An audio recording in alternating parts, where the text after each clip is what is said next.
afternoon, or good evening. We're on day 12. We're on day 12. I'm so proud of you. So excited for you. So let me know how it's going in the comment section. But for now, we're going to go ahead and get a card pulled for day 12. Don't forget, it's Friday night. Matt and I, my good friend Matt and I from Ascended with Matt, I feel like I always do that. I say his name first and then I say my good friend. My good friend Matt and I from Ascended with Matt, we go live on Facebook and we do donation-based readings. So for a minimum of $5, you actually get both of us to read for you. And that'll be 8 p.m. Pacific Standard Time, 10 p.m. Central, 11 p.m. Eastern. And then of course Saturday, I'm doing a late night Saturday with my broad from Broad Coven. We are going to be doing an astrology reading with some cards. We're going to pull some cards and have some conversations. And then I am going to lead us through a guided meditation. We're going to check in with Chiron, not Chiron, for the retrograde.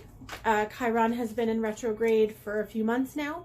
As I've mentioned before, broken record time.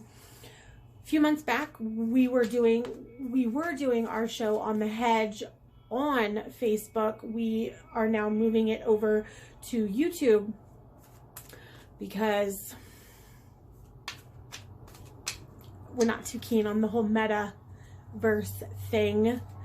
I led us in a guided meditation at the beginning of Chiron's retrograde, and we met with Chiron, and he gave us some really lovely gifts. So we're going to check in and see what he has to say. And that will be 11:30 p.m. Pacific Standard Time. I'm realizing Central's only an hour ahead right now, and that's it's gonna be 12:30 a.m. Yeah, you know, I clearly don't do well with time zones, so it's gonna be 11:30 Pacific Standard Time, and then whatever time zone you're in, I'm sorry, you're gonna have to figure that out for yourself. Okay, I'm gonna focus now.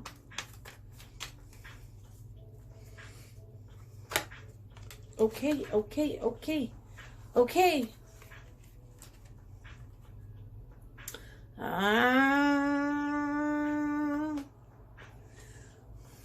Fight.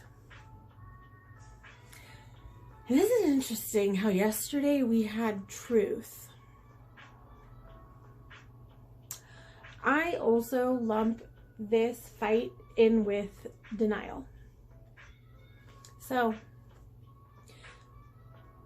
I also lump this in with a form of resistance, because typically if you're fighting against something, you're resisting something. Now, fighting can be wonderful. Fighting against oppressive systems, fighting against your generational curses and the cycles that we keep repeating. And I'm really kind of feeling, now that I've said that out loud, that this is what this is representing. That it's not the, oh, I'm fighting against this change. No, you're fighting to change. You're fighting to do different and to be different. I'm also kind of getting some Robin Hood vibes right now. It could be that I just recently watched the Robin Hood Prince of Thieves with Kevin Costner. Don't judge me, okay? It's one of my joyful movies, all right? It's a guilty pleasure. Actually, Kevin Costner movies are a guilty pleasure for me just in general. That's my basic white girl. I fucking love that dude. Love him. I digress.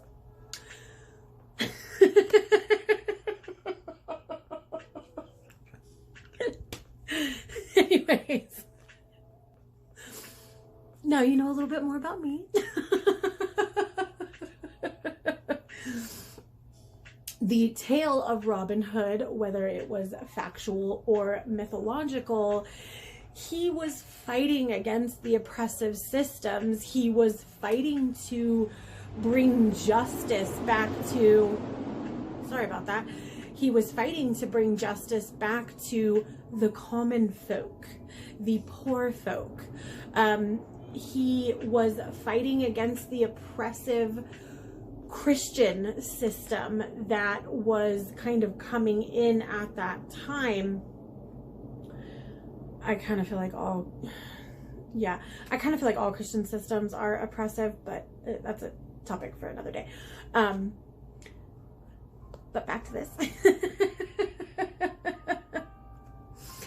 He was fighting to make sure there was balance and to tip the scales. And yesterday's card, Truth, had some scales to it as well. So we're trying to tip the scales. We're trying to make that change. We're fighting against the pull to continue to have the same patterns that we've always had. We're fighting against the pull to continue to do the same things that our immediate ancestors did, that may or may not have caused the issues that we're currently dealing with, both as a society and as individuals. I can't remember where I saw it, but I think it was on TikTok. Somebody was talking about, I asked my mom why she does that when she cooks, and she said, oh, it's because your grandmother did that when she cooks, and that's what I was taught. And her grandmother was still alive, and she went to her grandmother and said, why do you do this? And she said, that's because that's the way my mother was taught. And the story was told that essentially at the time that her great grandmother was doing this, things were different and they had to be done a certain way. And so even though things had changed within the family dynamic, within the world, the great grandmother taught the grandmother taught the mother, and the mother taught the daughter. That's a generational thing. The daughter realized that you don't have to do things the way that they're being done. And it was this really eye-opening moment for her of literally the only reason we're doing this is because that's the way that we've been taught. Because someone 2 generations back had done it that way. So I really want you to think about that as you go through about your day and go through your day. What are you doing that you've been taught to do? That maybe your mother or your mother's mother or your mother's mother's mother taught her how to do that, and now that's the way you do things. Do you have to continue to do it that way just because that's the way your mothers or fathers did it before you? No, you don't. You don't have to keep doing what you're doing. You don't have to keep living the life that you're living. Just because, and this, okay, take the mothers, your great grandmothers out of the equation. You as an individual. People make themselves promises that, quite frankly, they shouldn't, and they shouldn't keep. Oh, I swear I'd never do that. But now you find yourself in a situation to where maybe doing that is the best course of action. And it circles back to the very start of the week and stepping outside of our GD comfort zone and doing things different. So today, my loves, I want you to fight. Fight against the systems that are in place. Fight against yourself and what you feel that you should be doing. Fight against that. And do things differently. I will see you all tonight for our day 11 meditation. I am so excited to go where we're gonna go tonight. I don't know what gods are gonna be popping up, or goddesses are gonna be popping up to kind of guide us or give us a gift or some wisdom, but I am really looking forward to finding out. So I will see you all tonight for the meditation, and then I will see you all tonight on Facebook for the Friday night weekend reading. I love you all so much. Have a beautiful rest of your day. Mwah. Blessed be.